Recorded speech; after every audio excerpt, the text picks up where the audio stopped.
Before you buy your next flip, listen closely because these are the same mistakes that have cost new and experienced house flippers tens of thousands of dollars and sometimes even six figures. The good news? Every single one is avoidable if you know what to look for. Whether you're about to do your first deal or you've done dozens, the same pitfalls keep showing up. And trust me, I've learned the hard way so you don't have to. Stick around to the end because if you avoid just one of these mistakes, you'll protect your profit margin, your time, and maybe even your sanity. And if you want the shortcut to scaling your flips safely and profitably, make sure you check out seven-figure flipping. That's where we go way deeper on a deal analysis, real rehab numbers, funding, and proven systems to grow your flipping business the right way. More on that in a bit. Let's start with the first and maybe the sneakiest mistake. Mistake number one, underestimating your timeline.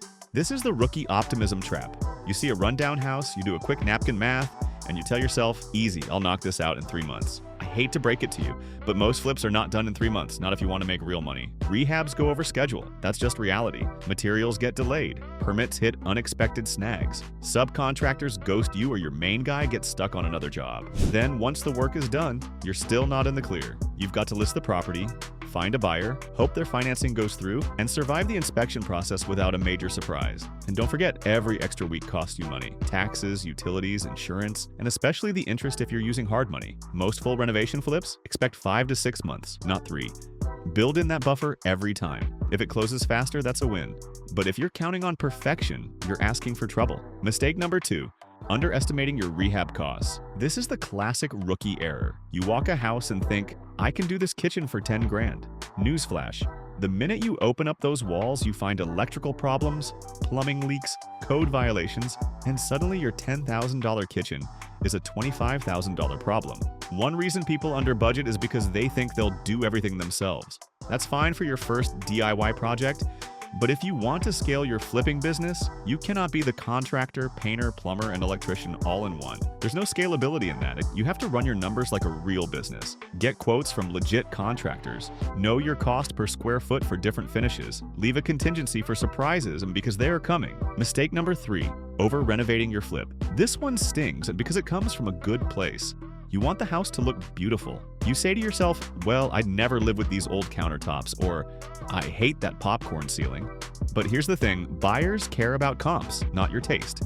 If every comparable home in the neighborhood has the same popcorn ceiling, guess what? No one's paying you extra to remove it. You're just eating that cost. I see this mistake all the time. People put in high-end tile when the comps are basic builder grade. Or they blow the budget on custom cabinets when stock cabinets would have done the trick. Remember this golden rule, every dollar you spend should generate at least $2 in value on resale. If a $5,000 upgrade only brings you $5,000 more, you're working for free. Copy the comps. They've already proven what the market wants. Mistake number 4, speculating on the ARV, the after repair value. This is what you're betting on. And some people get reckless with this number. Say you find a flip and you see comps selling at $300,000, but you convince yourself, my rehab will be amazing. I'll get $320,000 easy. There's no inventory right now, the market's hot. That's speculation. That's you banking on hope, not facts. Sure, you can price optimistically, but run your numbers on what's already sold. If the best comp is $300,000, that's your ARV. Anything more is a bonus, but you don't underwrite your deal based on wishful thinking. When you chase an ARV that doesn't exist, you lose twice. First on the sale price, and second, because you probably spent extra on renovations you didn't need. Mistake number 5. Ignoring the real cost of money. This is where new flippers get blindsided. You think, I got a good deal on the purchase, my rehab looks solid, my ARV is conservative, what could go wrong? Then you forget you're paying 10 to 12% interest on a hard money loan, plus points up front, plus holding costs, utilities, insurance, property taxes. Suddenly your profit margin shrinks by $10,000, $20,000, maybe more. Even if you're buying all cash today, you won't be able to do that forever. To grow, you'll need to leverage other people's money, and those costs add up. So always calculate your money cost and your initial budget. If your flip doesn't make sense with real financing costs, it's not a good deal. So how do you avoid these mistakes in the real world? It's simple. You get systematic. Run every deal with a realistic timeline. Get contractor bids.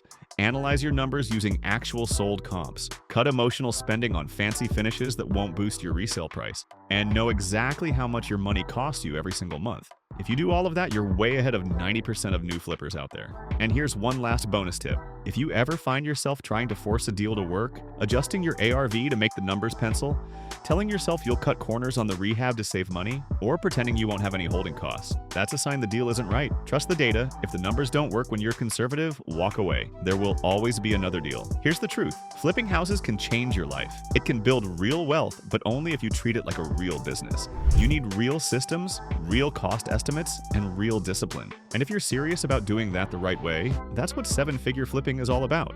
Inside, we break down real deal analysis, real contractor bids, real funding strategies, and the exact systems top flippers use to go from 1 or 2 flips a year to 10, 20, or even more. So if you're ready to flip houses without losing your shirt, check the link below to learn more about seven-figure flipping and how you can get plugged in today. Like this script? Hit the like button, subscribe for more, and tell me in the comments. Which mistake have you seen cost flippers the most money? Stay smart, stay conservative, and go build that flipping business the right way. I'll see you in the next one.